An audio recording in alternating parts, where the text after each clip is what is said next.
the spirit language. When reading the book of Genesis and everything in the book of Genesis, what is of major importance is to read it in the way it was given, and that was by the Spirit. The author of this awesome book lived 2,500 years after Adam. He lived after the flood, which is major turning points. So it was a vision given to Moses. The spirit language is numbers. Numbers are of major importance. 4 is the number of earth. That is why Jesus Christ is the fourth man that appeared in the furnace. He came in the fullness of time, which was the fourth day. There are 7 days. Well, every week in your life has 7 days. God's trying to tell you something. So 4 is the number of earth, and 3 is the number of God. So we also have Father, Son, and Spirit. So 4 and 3 together is 7. Now, when we come into the book of Revelation, we get all confused because we don't understand the spiritual language that started in Genesis. Why? We separate the books.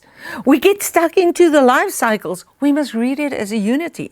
So when you get to Revelation, he says, there are 7 spirits of God, 7 eyes, 7 seals, 7 trumpets, 7 vials, 7 candles, 7 fires. Oh my word, everything is 7. If you go through the history, 7 times they went around Jericho. 777. The oven was heated 7 times. In the book of Daniel, there was this biggest king on the earth, and his tree was chopped down, and for a period of 7 years. Now, in the spirit, years are not years, and days are not days. A 7-time period, this man became like an animal. A picture of humanity. It's always portraying what God is going to do with humanity. So in the book of Revelation, we have this number of 144,000. And because of natural interpretation, people have started like denominations and claiming they are the 144,000. Well, that's totally out of the spirit into the flesh, because 144, if you look at it on the cross, Jesus was on the cross, and to the old, it pointed to 12 tribes. To the new, it pointed to 12 disciples. The tribes in Revelation is the gates to the city. And the apostles were the foundation stones, and they were laid in the colors of the rainbow. We can't separate these things because the promises of God is laid in a rock solid foundation, and it was carried by the priest as an ephod, all these colored stones, which is actually the promise of God in the skies that he would remember. He is never going to leave creation. Isaiah says, a child is born, a son is given. The government is on his shoulders. A child is born into this battle of seed. Here came the body. There were many other people, many other stories, many other kingdoms. But the Bible explains the seed line of the Savior, because there was a battle for seed. And this seed line was contaminated. Then God says, okay, you go to Babylon. And just before they went to Babylon, Isaiah said, a child is born.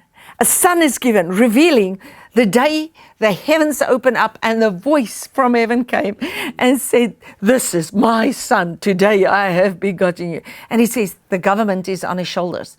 So the biggest seems like defeat on the face of the earth was the biggest victory to humanity. Because when Christ was on the cross, everything of God was in place. The government was on his shoulders. 12 is 3 times 4. It's the governing number of God. So when we read in Revelation 5, there were 24 elders in heaven. 12 plus 12 is 24, God's government.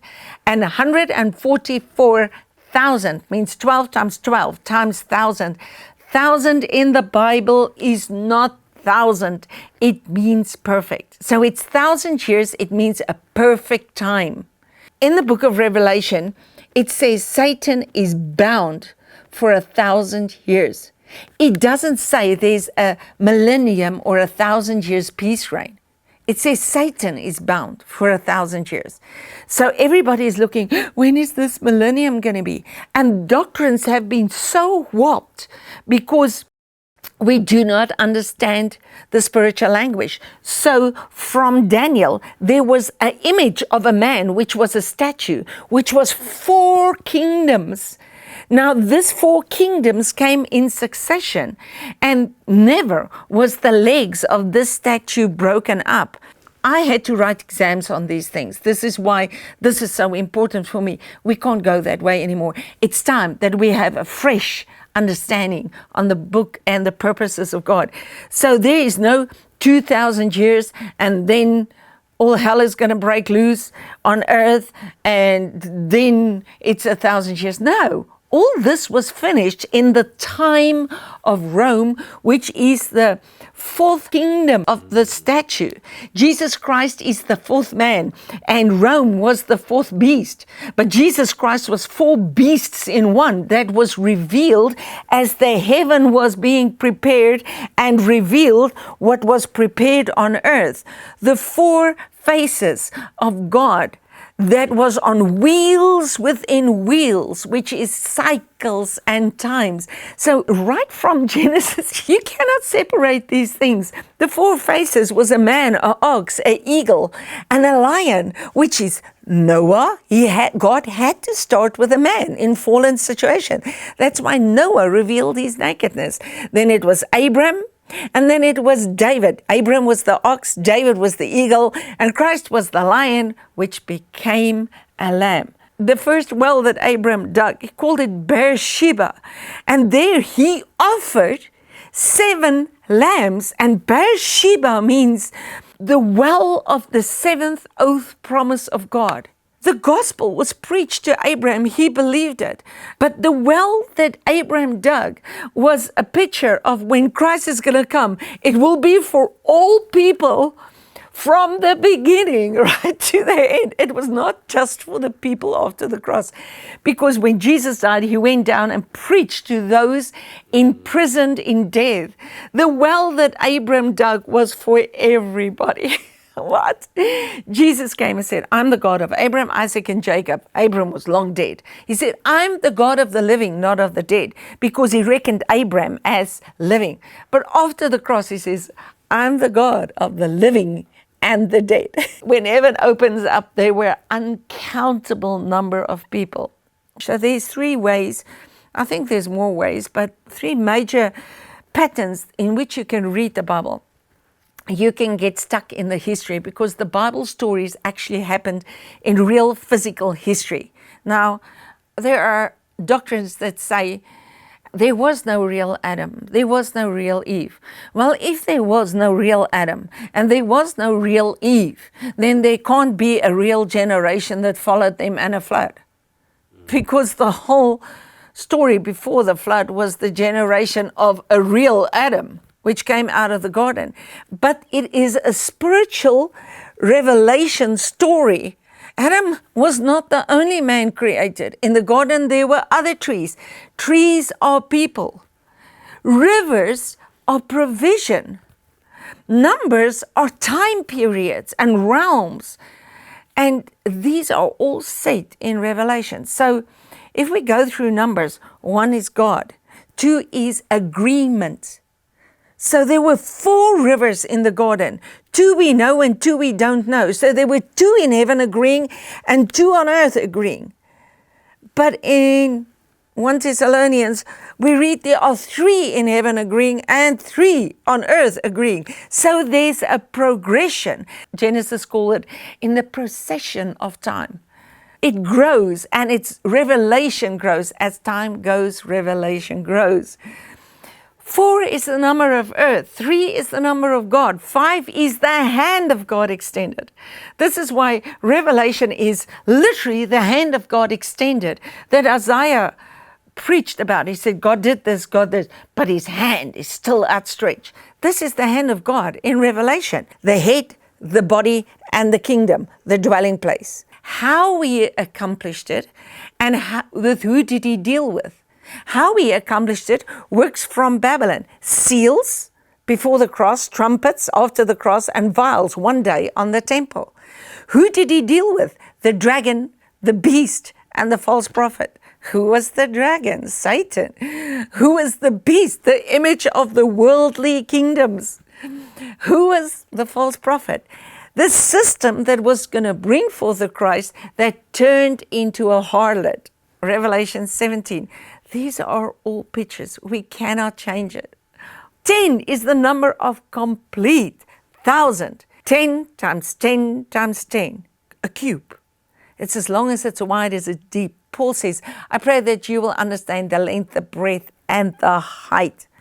Okay, let's go to 666, the number of the beast. Why are we so bothered about the number of the beast? Because what about Revelation 10 that talks about the mark of God on his head? Now we worry about the mark of the beast. The mark of God is a rainbow because he says, I'll set the bow in the clouds so that I can remember. The emblem we have to remember every time you eat of this, the bread and the cup, remember that your sins are forgiven. God is remembering that he's not going to leave creation. Now we wonder about the mark of the beast. It's just the way you think and the way you act. And there were 3 of them. 666, and it came right from Grecia. This is why we have the book of Daniel. Antiochus Epiphanes was the first one. Then came Nero, and he was the head that was wounded. And then came Vespasian. He was the one that healed the image of the beast again. And all 3 of them claimed to be God. 6 means 7 minus 1. Man trying to be God. And it was in that beastly image system. So it's Antiochus Epiphanes, Nero, and Vespasian. It's nothing about our time. We are living in the time of the kingdom.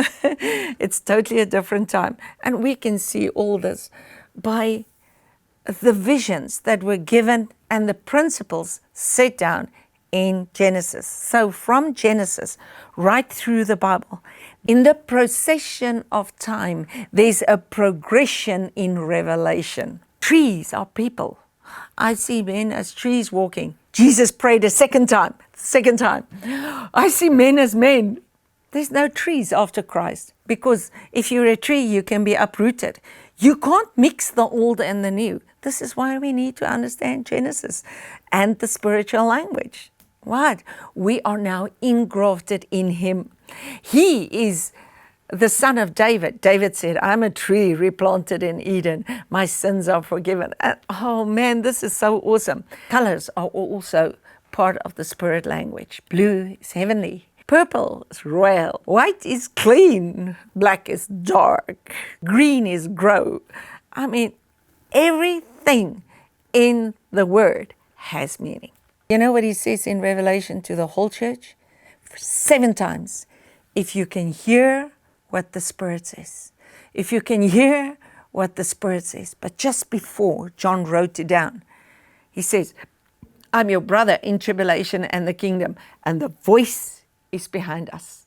It's now to hear what the Spirit says and understand the language of the Spirit.